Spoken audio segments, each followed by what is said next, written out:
So much has happened this October, but I was lucky enough to visit the gardens of Drummond Castle in Perthshire.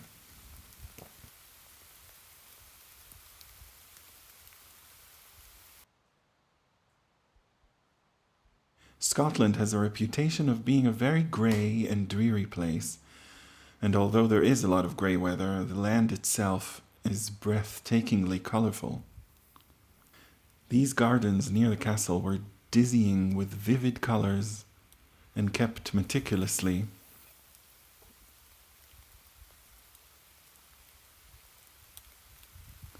And even though I am always drawn to the calmness and symmetry of gardens, it is in the wilderness that Scotland really shows herself.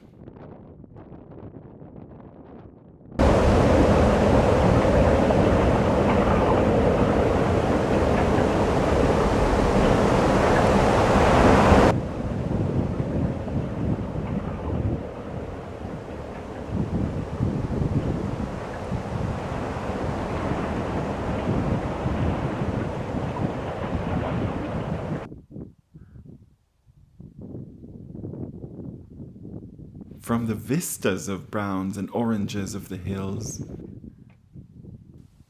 and purples of the stone and heather,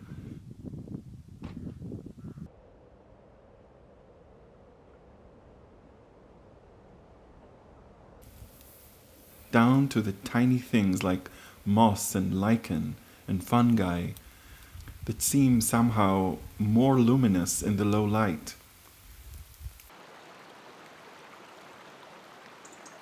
Color is everywhere.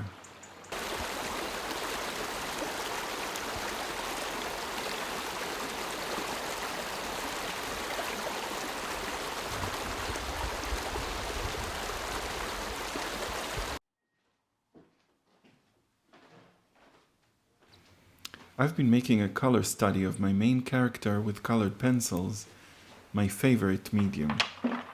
I think it's because I have a deep need for texture. And these little wooden vessels of pigment, when well constructed, are so satisfying to work with, but also to look at and to feel in your hand. And they also smell really nice. We color pencil nerds like to make little color charts, swatching every pencil we have so we can see them all in front of us to decide which color to use.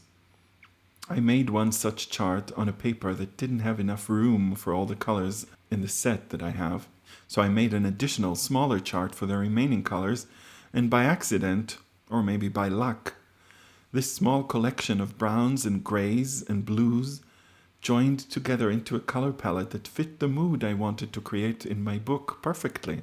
I am totally in love with this color palette.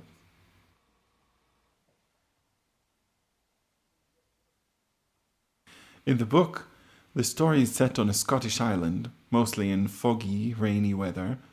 A lot of seagulls and basalt cliffs and puffins and mist, and the girl is going to wear a dress of brown tweed. This whole environment for the story was inspired by a visit to the Isle of May, which I will talk about in my next video. Colored pencils are my favorite medium, but that doesn't mean they are not also really frustrating to work with. Even the most expensive ones will fade to some degree at some point, even if the manufacturer will promise you they won't. That is the nature of pencils. Pencils fade. And they can crumble easily and mess up a spot you tried very hard to keep very clean, which is why I use a soft makeup brush very often to brush the pigment dust away.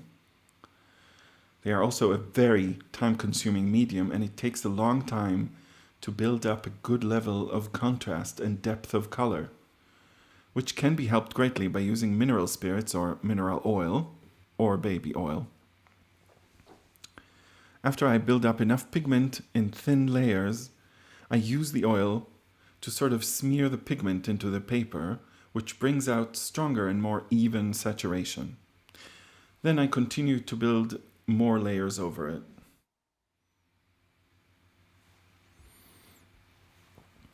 I don't like speeding up the video usually because I would really like to show that the work of drawing is slow and takes a long time. But sometimes these shots are kind of satisfying to watch and makes the progress a little more apparent. With colored pencils, you have to accept that there will be an ugly stage, a long while where it looks nothing like how you want it to look. Here you can see I was looking at a piece of tweed fabric to see how I would tackle drawing the dress. Drawing fabric in graphite is one thing, but how can you really bring out all the hidden mystery that lies inside tweed?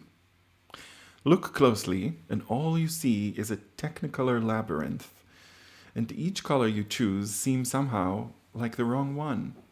But that's something that's always been such a puzzle to solve, choosing the right color or combination of color to create the illusion of matter. Is this wool from Shetland, cobalt, or cerulean? Or neither? Or both?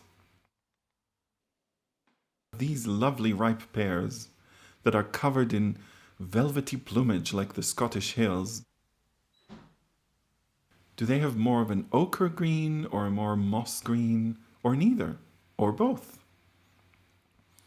Or this cactus that looks like a geode from the depth of the earth. Where does one even start with all that richness and intricacy? Does bismuth yellow even begin to do justice by it? These questions, these decisions seem so crucial and so overwhelming sometimes.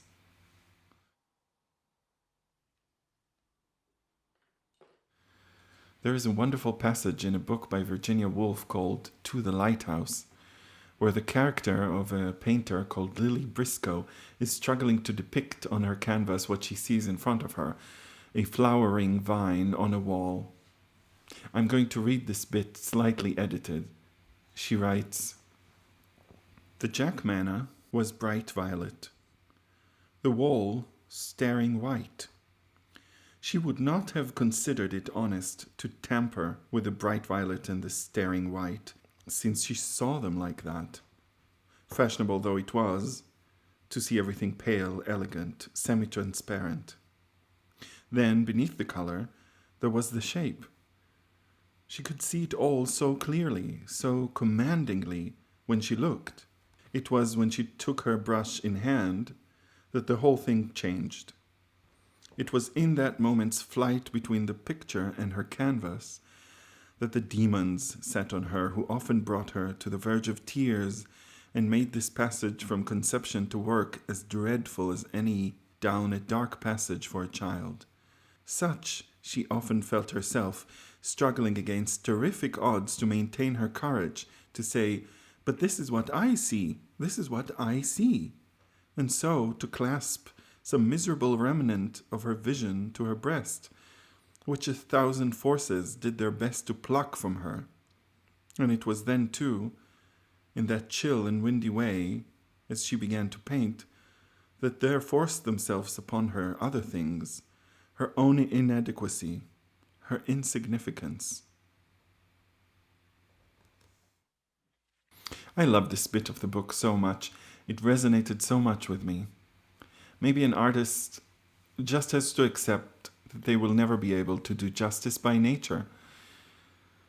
Just as one has to accept that the drawing will take as long as it takes, and that pencils will crumble and fade. And maybe that's okay. This is what we see. See you next time, where I will be starting to compose a scene from the book. Likes and subscribes are very welcome. Bye for now.